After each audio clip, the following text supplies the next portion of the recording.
Sebuah cerita horor dari akun Bri Story akan Mimin bawakan buat kalian semua, penikmat cerita-cerita horor di channel spesial horor. Semoga kalian suka, semoga kalian terhibur. Jadi langsung saja, selamat menyimak cerita horor kali ini dari awal hingga akhir cerita. Kalau kalian masih berani. Om Heri ini adalah satu-satunya anak kakek yang sukses jadi sarjana. Beliau kuliah di salah satu universitas yang ada di Semarang, universitas yang cukup terkenal. Aku mau bercerita tentang pengalaman beliau ketika masih tinggal di Semarang.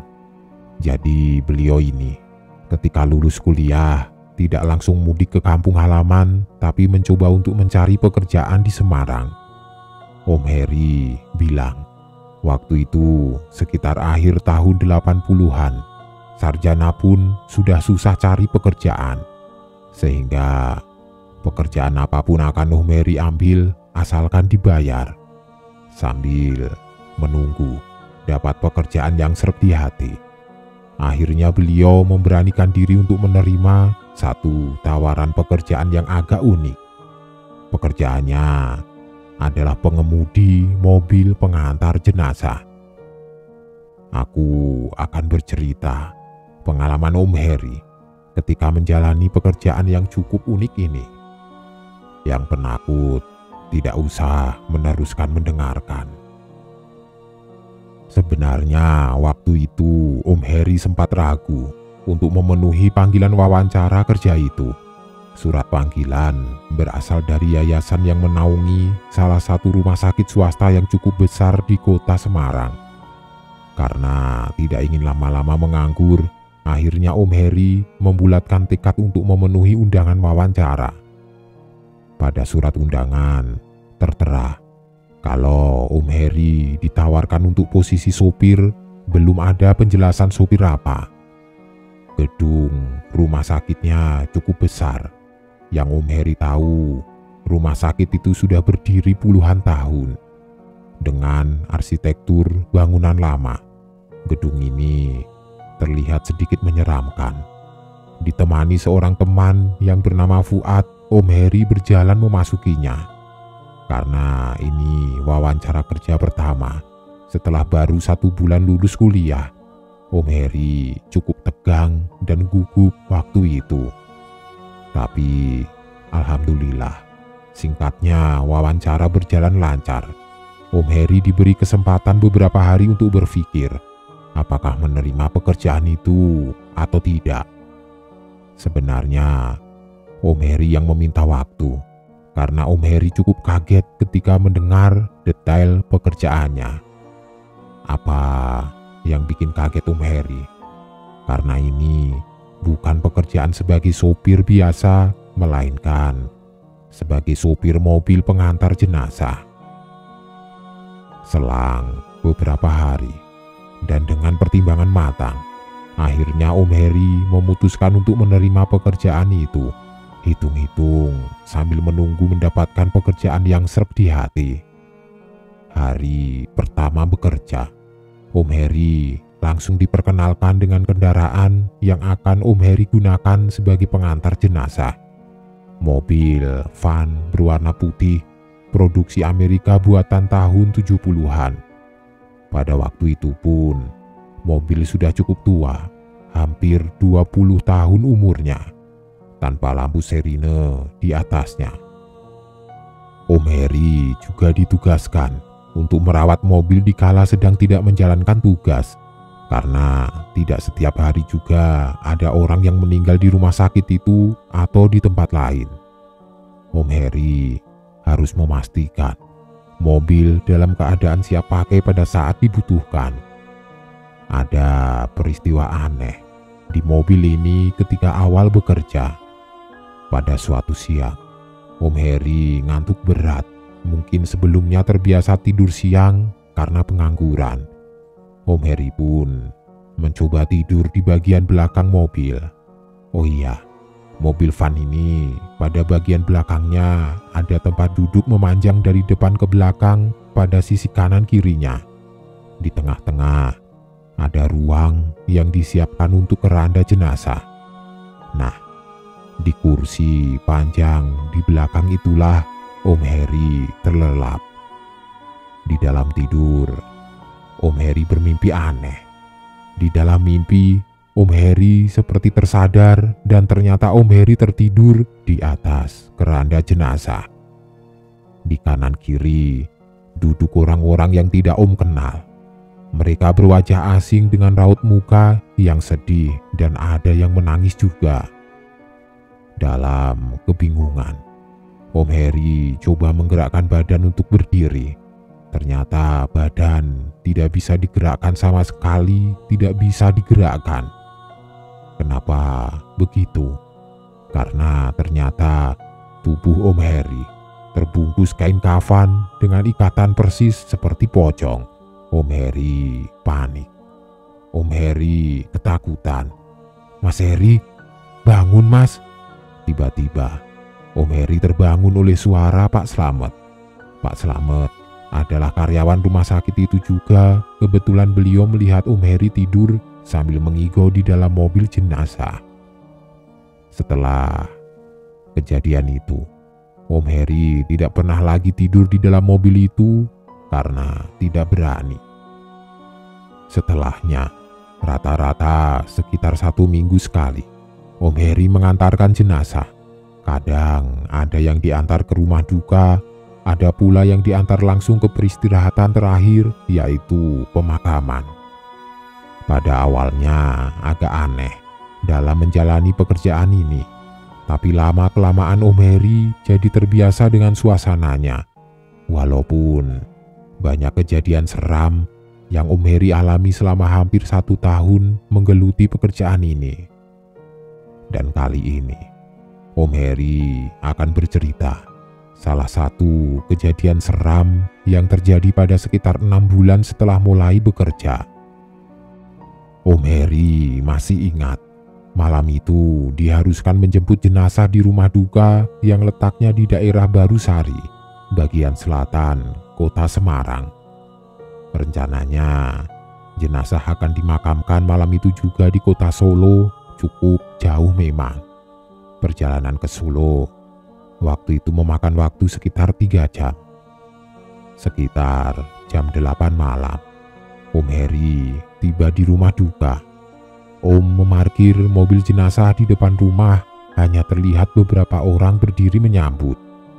"Tunggu sebentar ya Mas, jenazahnya sedang disiapkan," ucap salah satu orang yang ada di situ. "Iya Pak, saya tunggu," jawab Om Heri sambil tersenyum. Yang Om tahu, jenazah yang akan diantarkan adalah laki-laki berumur 45 tahun yang meninggal mendadak pada siang harinya karena serangan jantung. Rumah duka kali ini suasananya agak berbeda. Sebelum-sebelumnya, ketika Om Heri datang ke rumah duka, suasana terbilang ramai dengan keluarga atau tetangga. Kali ini, walaupun rumahnya terbilang rumah besar dan cukup mewah, namun hanya sedikit orang yang terlihat. Di dalam rumah juga hanya ada beberapa orang yang terlihat mengaji di sekeliling jenazah. Cukup sepilah untuk ukuran rumah yang sedang berkabung. Tiba-tiba, dari dalam rumah ada pergerakan orang-orang yang mengangkat jenazah. Om Heri langsung cepat-cepat menuju mobil dan menyalakan mesin. Benar saja, beberapa orang mengangkat keranda keluar rumah. Om Heri membuka pintu belakang dan membantu orang-orang tersebut memasukkan jenazah ke dalam mobil. Selesai, jenazah beserta kerandanya sudah berada di dalam mobil. Pintu belakang pun ditutup. Om Heri langsung bersiap di belakang kemudi. Oh iya, dalam bertugas, Om Heri selalu sendirian. Jarang sekali ada yang menemani. Ada yang aneh lagi. Orang-orang yang mengangkat jenazah tadi langsung masuk semua ke dalam rumah, meninggalkan Om Heri sendirian di dalam mobil. Sebelumnya, ada satu orang yang bilang, "Mas, tunggu sebentar ya." "Baik Pak," jawab Om Heri. Setelahnya, bapak itu juga ikut masuk ke dalam rumah. Selama sekitar 15 menit, Om Heri duduk di belakang kemudi. Hanya berdua di mobil bersama jenazah. Entah apa yang dilakukan keluarga di dalam rumah. Tiba-tiba, pintu depan sebelah kiri ada yang membuka dan masuk seorang bapak berkumis dengan penampilan agak gemuk dan menggunakan peci. "Ayo Mas, kita jalan," ucap bapak itu sambil tersenyum. "Baik Pak, kita hanya berdua saja di mobil ini Pak," tanya Om Heri. "Bertiga Mas, ada anak saya di belakang." Om Heri langsung menengok ke belakang dan benar saja, sudah ada seorang remaja laki-laki yang duduk di samping jenazah. "Kapan anak itu masuk ke mobil?" umam Om Heri dalam hati. "Kita tidak menunggu anggota keluarga yang lain Pak?" tanya Om lagi. "Tidak perlu Mas, nanti juga tiba di Solo bebarengan," jawab bapak itu. Tidak ambil pusing, Om Heri langsung menjalankan mobil ke arah Solo. Waktu itu jam menunjukkan pukul 9 malam. Selama dalam perjalanan, mereka bertiga lebih banyak diam, hanya sesekali saja ada percakapan. Itu pun karena Om Heri yang melempar pertanyaan dan bapak itu hanya menjawab seperlunya. Apalagi anaknya yang duduk di belakang, bisa dihitung dengan jari satu tangan jumlah bicaranya. Om Heri sama sekali tidak tahu lokasi pemakamannya di mana, hanya bergantung petunjuk jalan yang dibilang oleh bapak itu.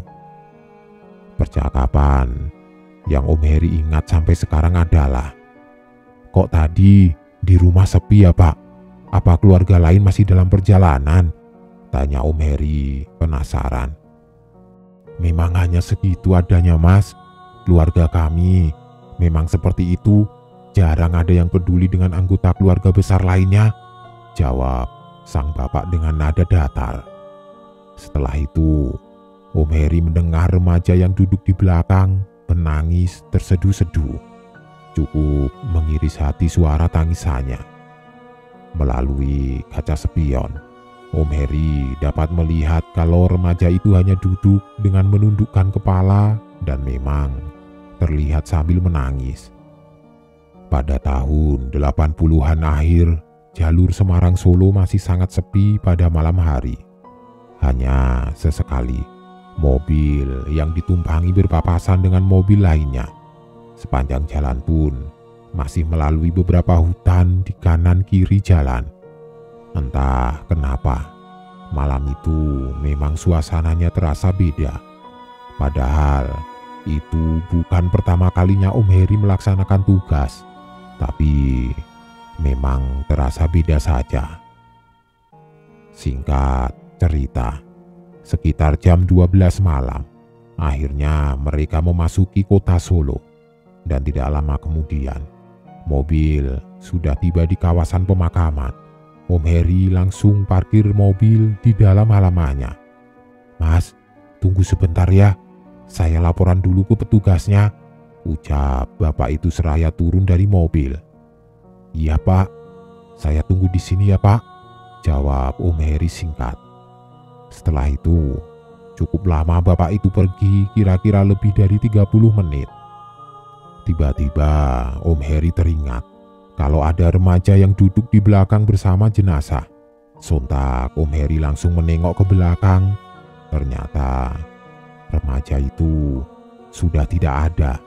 Entah kapan turun dari mobil, Om Heri tidak pernah menyadarinya. 1 jam berlalu. Bapak dan remaja itu tidak kembali juga ke mobil. Om Heri sudah mulai merinding dari situ. Mau turun mobil pun tidak berani, karena Om Heri tidak pernah diperbolehkan meninggalkan mobil jenazah dalam kondisi apapun. Itu adalah pemakaman yang cukup besar, yang letaknya tidak terlalu jauh dari kampus Universitas 11 Maret, dengan pepohonan rindang di sekelilingnya. Halaman parkir mobil berbentuk lapangan besar. Om Heri parkir di depan bangunan yang harusnya itu adalah kantor pengurus pemakaman. Tetapi anehnya, bangunan itu seperti tidak ada penghuninya. Tidak ada seorang pun yang terlihat. Selain itu, lampunya pun tidak ada yang terlihat menyala, gelap gulita. Jam 1 malam. Hanya gelap yang bisa terlihat sejauh mata memandang. Tidak ada rame-rame orang yang sedang sibuk mempersiapkan liang kubur selayaknya ada orang yang baru meninggal. Hening, sepi, sendirian dengan jenazah terbaring di belakang. Tiba-tiba, Om Heri dikagetkan dengan munculnya seseorang yang berdiri di samping mobil. Tepat berdiri di sebelah badan Om Heri yang sebagian tangan keluar karena kaca jendela mobil dibiarkan terbuka. "Oh, Bapak?" "Kaget saya, Pak." "Dari mana, Pak? Kok sedari tadi menghilang?" Berondongan pertanyaan Om Heri lontarkan ketika tahu sosok itu adalah bapak yang mengantar Om Heri ke pemakaman itu. Di belakangnya berdiri anak remaja yang duduk di belakang selama perjalanan tadi. "Mas, terima kasih sudah mengantarkan saya dan anak saya." Om Heri bengong. "Maksudnya apa?" "Maaf, Pak, selama perjalanan kita belum berkenalan. Nama saya Heri." "Bapak siapa ya?" tanya Om Heri penasaran sambil mengulurkan tangan mengajak bersalaman. "Saya Sugeng, dan ini anak saya namanya Joko."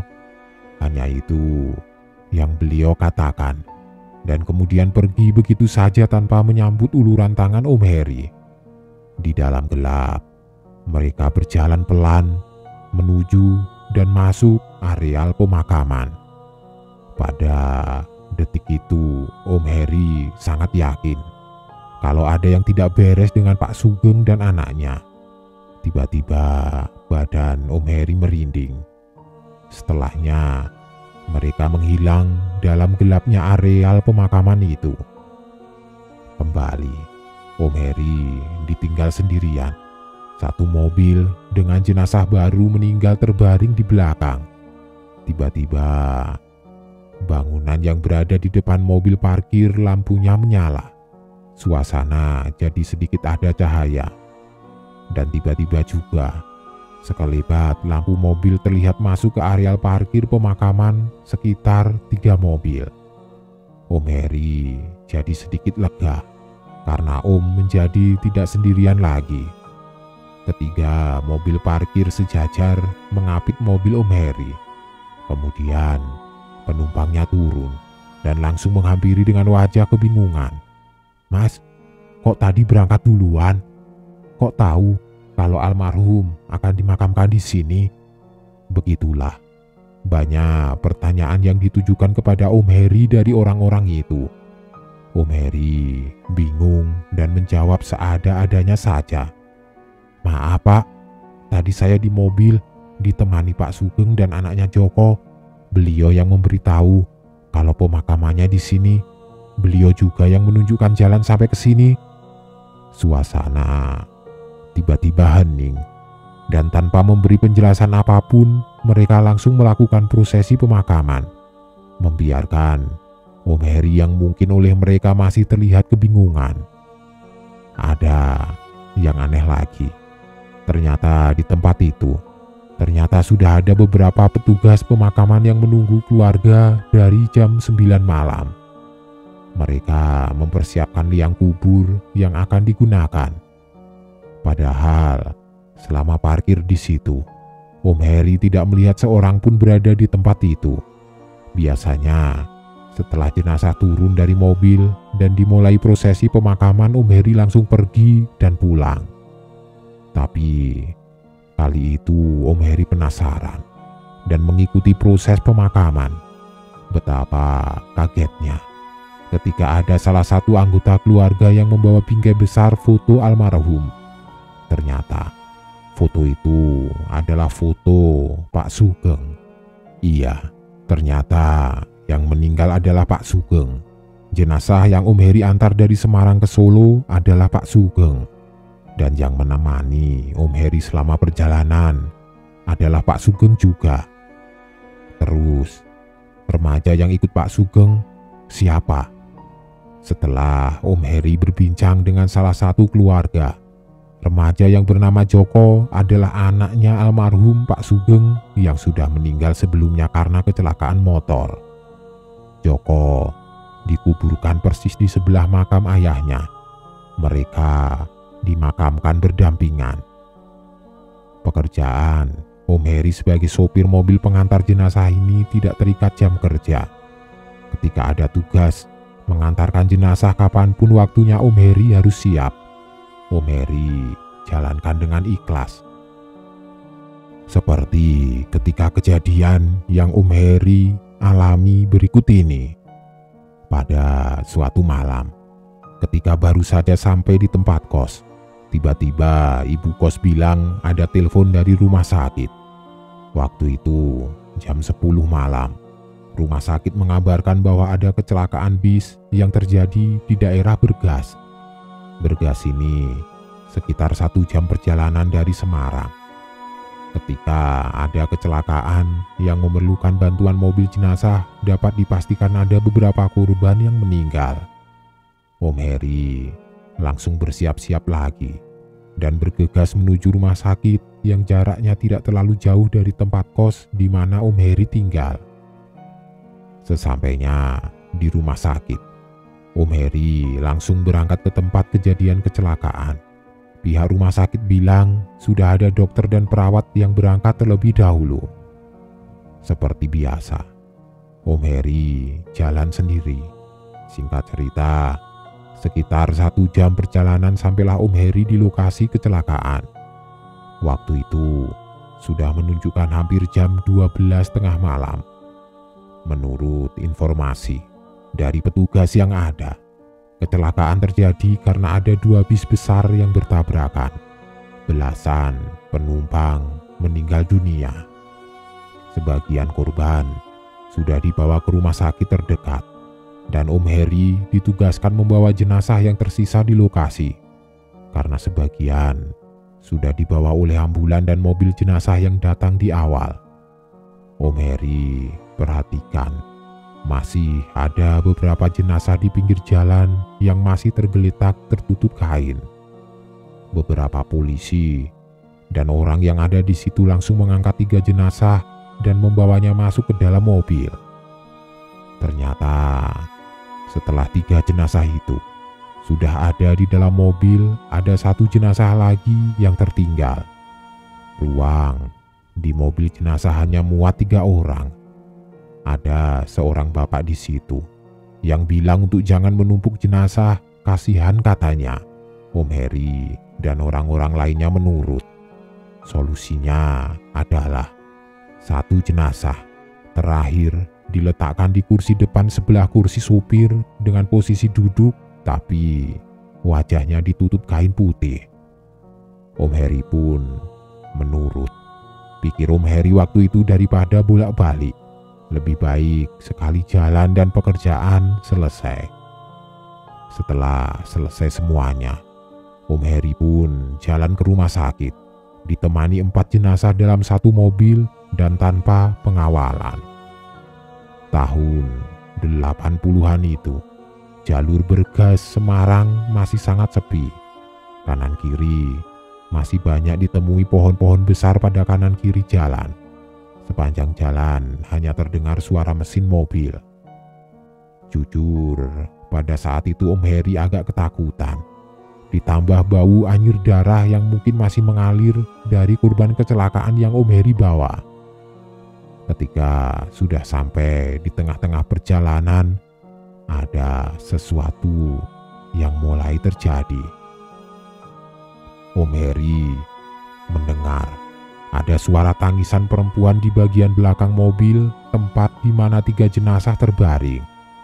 Bulu kuduk langsung berdiri. Refleks, Om Heri langsung melirik ke kaca spion dan benar, ada sesuatu di belakang. Om Heri melihat ada orang dengan posisi duduk. Bukan hanya 1 orang, tapi ada 3 orang yang terlihat. Posisi mereka duduk berjajar ke belakang. Setelah terdengar suara perempuan, berikutnya ada suara laki-laki yang terdengar seperti mengerang menahan sakit. Sekali lagi, Om Heri melirik ke kaca spion.